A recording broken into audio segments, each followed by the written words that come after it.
Anne-Sophie Lapix commence à habituer ses téléspectateurs à ses petits pas de danse dans le JT de France 2. Ce jeudi cependant, CIST en poussant la chansonnette qu'elle a célébré la victoire des Bleus face au Maroc. Ce jeudi 15 décembre, Anne-Sophie Lapix ouvrait le journal télévisé de 20h de France 2 sur la victoire des Bleus de ce mercredi 14 décembre face à l'équipe de football du Maroc.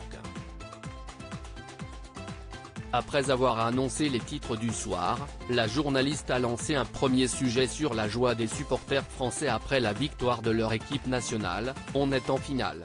Les Bleus de Didier Deschamps ont réitéré l'exploit d'atteindre la finale de la Coupe du Monde. Ils ont battu hier soir l'équipe qui portait les espoirs de toute l'Afrique, le Maroc, 2-0. Une victoire obtenue parfois dans la souffrance mais qui a évidemment provoqué une explosion de joie en France. Et après la diffusion des images de liesse, Anne-Sophie Lapix a repris la parole pour lancer le prochain sujet, concernant, cette fois, la joie des Bleus eux-mêmes. Et pour ce faire, la présentatrice n'a pas hésité à pousser la chansonnette. Nananananananananana. Revenons à cette équipe des Bleus qui fait des merveilles malgré l'absence de certains joueurs. CIST, une équipe soudée qui avance avec ses différentes générations et qui partage sa joie. Vous connaissez désormais le refrain. Nanananananananana, a posé et chanté Anne-Sophie Lapix, le sourire aux lèvres, avant de lancer les images d'Aurélien Tchouaméni, Kolo Muani, Kylian Mbappé, Olivier Giroud, Théo Hernandez et leurs coéquipiers, fous de joie, dansant dans les vestiaires et chantant à tue-tête le refrain du tube de gala, Freed from Desire.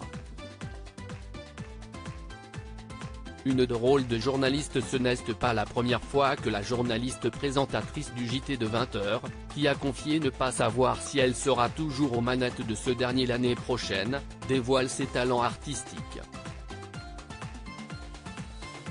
En octobre dernier, en effet, Anne-Sophie Lapix se déhanchait au son de Let's Groove alors qu'elle annonçait le lancement d'une exposition haute en couleurs dédiée aux années 80 au Musée des Arts Décoratifs. Le 30 novembre dernier, elle remettait cela avec un pas de danse sur l'air de Billie Jean, de Michael Jackson, tandis qu'elle annonçait les 40 ans de la sortie de l'album Thriller, l'album le plus vendu de l'histoire de la musique. À lire aussi, Anne-Sophie Lapix dévoile de rares photos de son fils Esteban pour ses 20 ans.